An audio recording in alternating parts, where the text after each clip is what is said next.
रखता हूं। नमस्कार।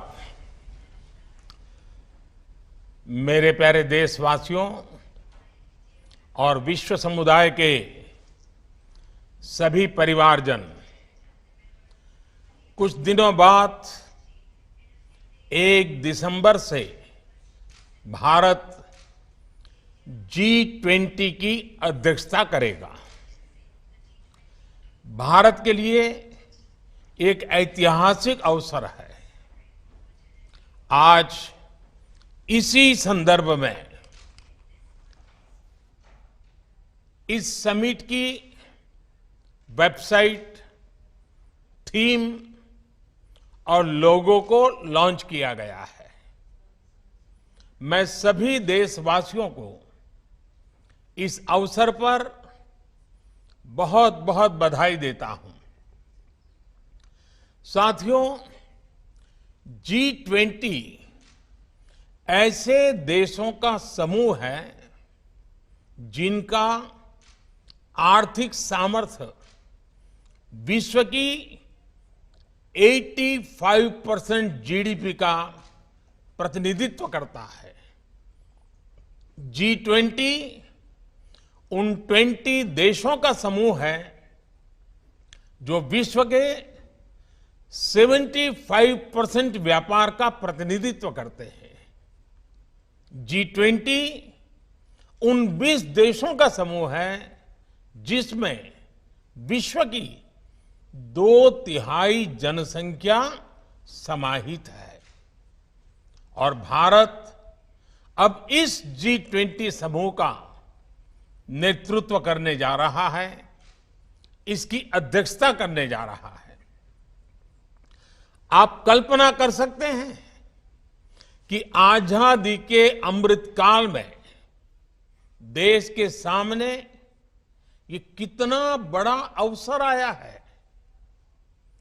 ये हर भारतवासी के लिए गर्व की बात है, उसका गौरव बढ़ाने वाली बात है। और मुझे खुशी है कि G20 समिट को लेकर भारत में होने जा रहे इससे जुड़े आयोजनों को लेकर उत्सुकता और सक्रियता लगातार बढ़ रही है। आज जो ये लोगो लॉन्च हुआ है, उसके निर्माण में भी देशवासियों की बड़ी भूमिका रही है। हमने लोगों के लिए देशवासियों से उनके बहुमूल्य सुझाव मांगे थे और मुझे जानकर बहुत अच्छा लगा कि सरकार को हजारों की संख्या में लोगों ने अपने क्रिएटिव आइडियाज भेजे। आज वो आइडियाज, वो सुझाव इतने बड़े वैश्विक आयोजन का चेहरा बन रहे हैं। मैं इस प्रयास के लिए सभी का हृदय से अभिनंदन करता हूं।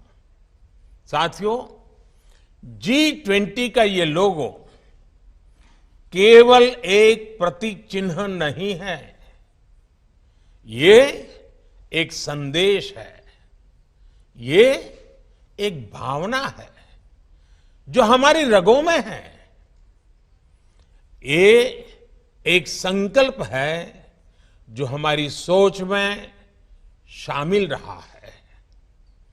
वसुधैव कुटुंबकम के मंत्र के जरिए विश्व बंधुत्व की जिस भावना को हम जीते आए हैं, वो विचार इस लोगो और थीम में प्रतिबिंबित हो रहा है। इस लोगो में कमल का फूल, भारत की पौराणिक धरोहर, हमारी आस्था, हमारी बौद्धिकता, इन सबको एक साथ चित्रित कर रहा है। हमारे यहां अद्वैत का चिंतन जीव मात्र में एकत्व का दर्शन रहा है। ये दर्शन आज के वैश्विक द्वंद्वों और दुविधाओं के समाधान का माध्यम बने। इस लोगो और थीम के जरिए हमने ये संदेश दिया है, युद्ध से मुक्ति के लिए बुद्ध के जो संदेश है, हिंसा के प्रतिरोध में महात्मा गांधी के जो समाधान है, G20 के जरिए भारत उनकी वैश्विक प्रतिष्ठा को नई ऊर्जा दे रहा है। Friends, India G20 presidency is coming at a time of crisis and chaos in the world. The world is going through the after effects of disruptive, once in a century pandemic, conflicts, and lot of economic uncertainty. The symbol of the lotus in the G20 logo is a representation of hope in these times. No matter how adverse the circumstances, the lotus still blooms. Even if the world is in a deep crisis, we can still progress and make the world a better place. In Indian culture, both the goddesses of knowledge and prosperity are seated on a lotus. This is what the world needs most today. Shared knowledge that helps us overcome our circumstances, and shared prosperity that reaches the last person at the last mile. This is why in the G20 logo, the earth is placed on lotus too. The 7 petals of the lotus in the logo are also significant. They represent the 7 continents. 7 is also the number of notes in the universal language of music. In music, when the 7 notes come together, they create perfect harmony. But each note has its own uniqueness. Similarly, G20 aims to bring the world together in harmony while respecting diversity. साथियों, ये बात सही है कि दुनिया में जब भी G20 जैसे बड़े प्लेटफॉर्म का कोई सम्मेलन होता है, तो उसके अपने डिप्लोमेटिक और जियोपॉलिटिकल मायने होते ही हैं। ये स्वाभाविक भी है, लेकिन भारत के लिए ये समिट केवल एक डिप्लोमेटिक मीटिंग नहीं है। भारत इसे अपने लिए एक नई जिम्मेदारी के रूप में देखता है। भारत इसे अपने प्रति दुनिया के विश्वास के रूप में देखता है। आज विश्व में भारत को जानने की, भारत को समझने की एक अभूतपूर्व जिज्ञासा है। आज भारत का नए आलोक में अध्ययन किया जा रहा है। हमारी वर्तमान की सफलताओं का आकलन किया जा रहा है। हमारे भविष्य को लेकर अभूतपूर्व आशाएं प्रकट की जा रही हैं। ऐसे में ये हम देशवासियों की जिम्मेदारी है कि हम इन आशाओं, अपेक्षाओं से कहीं ज्यादा बेहतर करके दिखाएं। यह हमारी जिम्मेदारी है कि हम भारत की सोच और सामर्थ्य से, भारत की संस्कृति और समाज शक्ति से विश्व को परिचित कराएं। ये हमारा दायित्व है कि हम अपनी हजारों वर्ष पुरानी संस्कृति की बौद्धिकता और उसमें समाहित आधुनिकता से विश्व का ज्ञानवर्धन करें। जिस तरह हम सदियों और सहस्त्राब्दियों से जय जगत के विचार को जीते आए हैं, आज हमें उसे जीवंत कर आधुनिक विश्व के सामने प्रस्तुत करना होगा। हमें सबको जोड़ना होगा, सबको वैश्विक कर्तव्यों का बोध कराना होगा। विश्व के भविष्य में उनकी अपनी भागीदारी के लिए जागृत करना होगा, प्रेरित करना होगा। साथियों, आज जब भारत G20 की अध्यक्षता करने जा रहा है, तो यह आयोजन हमारे लिए 130 करोड़ भारतीयों की शक्ति और सामर्थ्य का प्रतिनिधित्व है। आज भारत इस मुकाम पर पहुंचा है, लेकिन इसके पीछे हमारी हजारों वर्षों की बहुत बड़ी यात्रा जुड़ी है, अनंत अनुभव जुड़े हैं। हमने हजारों वर्षों का उत्कर्ष और वैभव भी देखा है। हमने विश्व के सबसे अंधकारमय दौर भी देखे हैं। हमने सदियों की गुलामी और अंधकार को जीने के लिए मजबूर भरे दिन देखे हैं। कितने ही आक्रांताओं और अत्याचारों का सामना करते हुए भारत ने एक जीवंत इतिहास को समेटे हुए आज यहां तक पहुंचा है। वो अनुभव आज भारत की विकास यात्रा में उसकी सबसे बड़ी ताकत है। आजादी के बाद हमने शून्य से शुरू करके शिखर को लक्ष्य करके एक बड़ी यात्रा शुरू की। इसमें आजादी के बाद के पिछले 75 वर्षों में जितनी भी सरकारें रही, उन सभी के प्रयास शामिल है। सभी सरकारों और नागरिकों ने अपने अपने तरीके से मिलकर भारत को आगे बढ़ाने का प्रयास किया। हमें इसी स्पिरिट से आज एक नई ऊर्जा के साथ पूरी दुनिया को साथ लेकर आगे बढ़ना है। साथियों, भारत की हजारों वर्ष पुरानी संस्कृति ने हमें एक और बात सिखाई है। जब हम अपनी प्रगति के लिए प्रयास करते हैं, तो हम वैश्विक प्रगति की परिकल्पना भी करते हैं।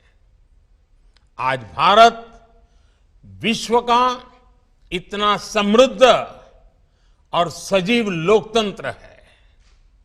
हमारे पास लोकतंत्र के संस्कार भी हैं और मदर ऑफ डेमोक्रेसी के रूप में गौरवशाली परंपरा भी है।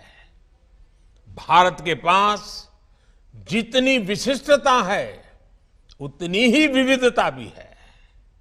ये डेमोक्रेसी, ये डायवर्सिटी, ये इंडिजीनियस अप्रोच, ये इंक्लूसिव सोच, ये लोकल लाइफस्टाइल, ये ग्लोबल थॉट्स आज वर्ल्ड इन्हीं आइडियाज में अपनी सभी चुनौतियों के समाधान देख रहा है।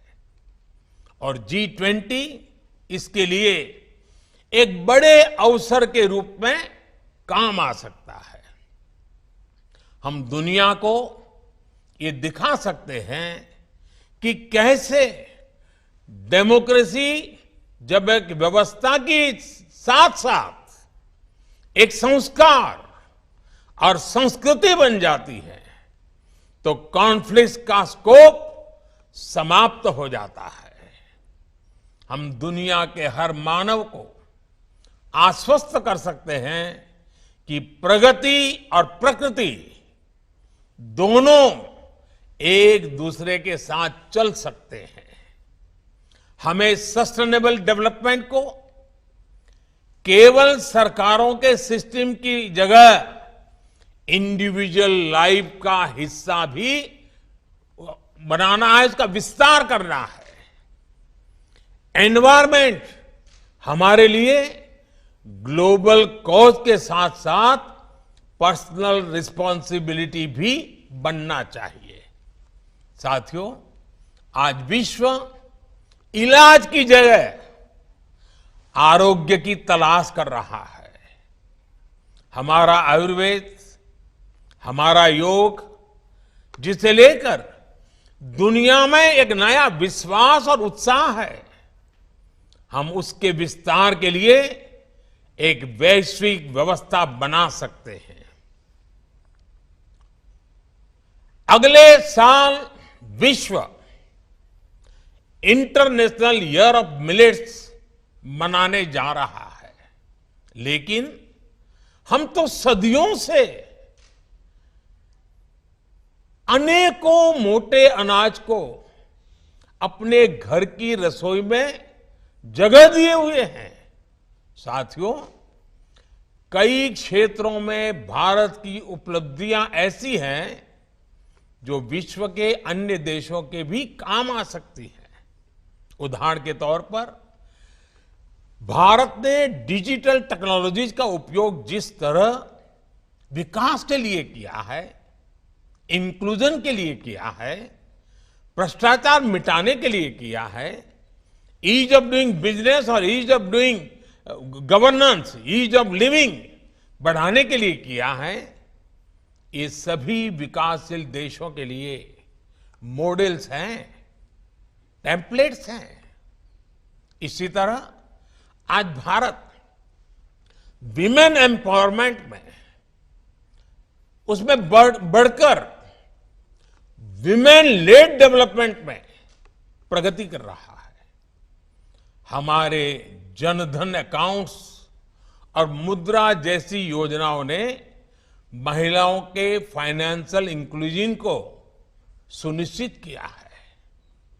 ऐसे ही विभिन्न क्षेत्रों में हमारा अनुभव विश्व की बड़ी मदद कर सकता है और G20 में भारत की अध्यक्षता इन सब सफल अभियानों को विश्व तक ले जाने का एक अहम माध्यम बनकर आ रही है। साथियों, आज का विश्व सामूहिक नेतृत्व की तरफ बहुत आशा से देख रहा है, चाहे वो G7 हो, G77 हो या फिर UNGA हो।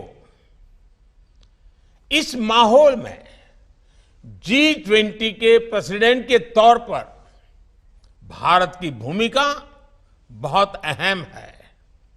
भारत एक और विकसित देशों में से घनिष्ठ रिश्ते रखता है और साथ ही विकासशील देशों के दृष्टिकोण को भी अच्छी तरह से समझता है, उनकी अभिव्यक्ति करता है।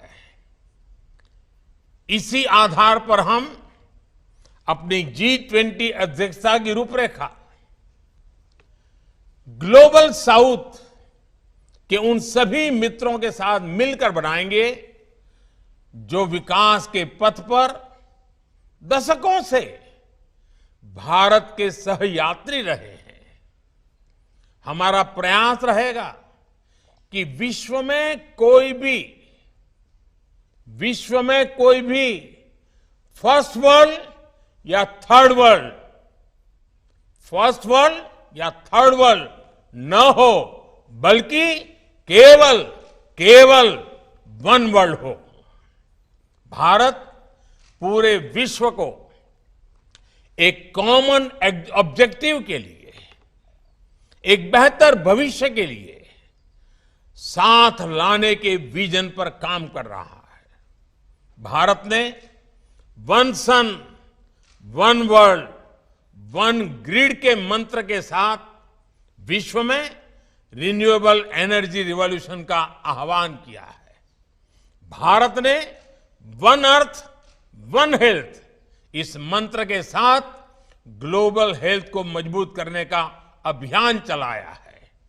और अब G20 में भी हमारा मंत्र है one earth, one family, one future. Bharat के यही विचार, यही संस्कार विश्व कल्याण का मार्ग प्रशस्त करते हैं।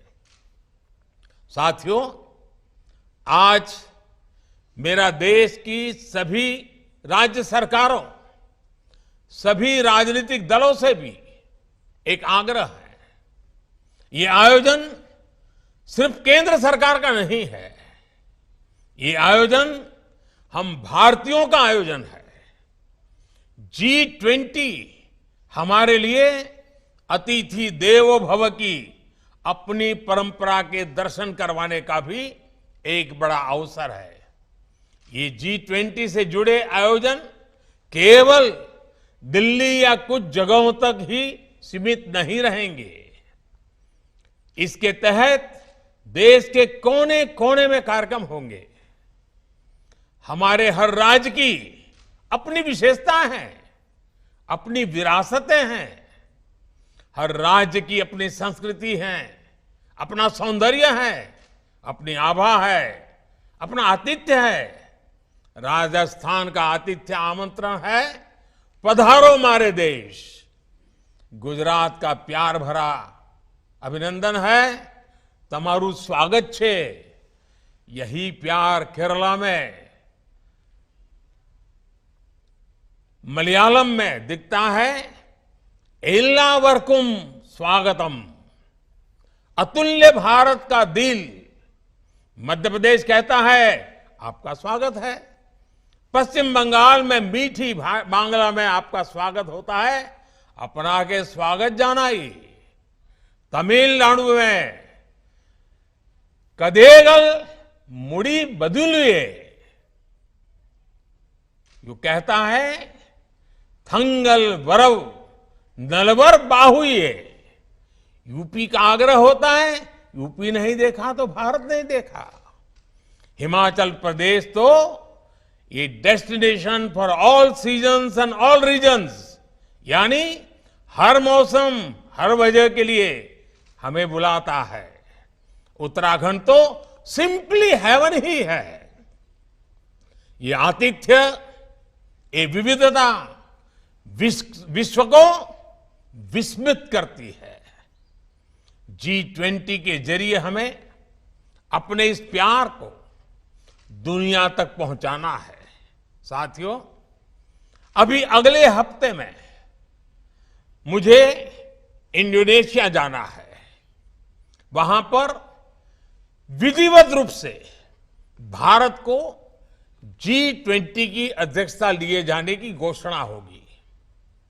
मैं देश के सभी राज्यों से, सभी राज्य सरकारों से भी आग्रह करता हूं, वो इसमें अपने राज्य की भूमिका का ज्यादा से ज्यादा विस्तार करें। इस अवसर का अपने राज्य के लिए लाभ उठाएं। देश के सभी नागरिक, बुद्धिजीवी भी इस आयोजन का हिस्सा बनने के लिए आगे आए। अभी लॉन्च हुई वेबसाइट पर आप सभी इसके लिए अपने सुझाव भेज सकते हैं, अपने विचार प्रकट कर सकते हैं। विश्व कल्याण के लिए भारत कैसे अपनी भूमिका को बढ़ाए, इस दिशा में आपके सुझाव और साझेदारी G20 जैसे आयोजन की सफलता को नई ऊंचाई देंगे। मुझे विश्वास है ये आयोजन न केवल भारत के लिए यादगार रहेगा, बल्कि भविष्य भी विश्व के इतिहास में इसका आकलन एक महत्वपूर्ण अवसर के रूप में करेगा। इसी कामना के साथ आप सभी को एक बार फिर हार्दिक शुभकामनाएं। बहुत बहुत धन्यवाद।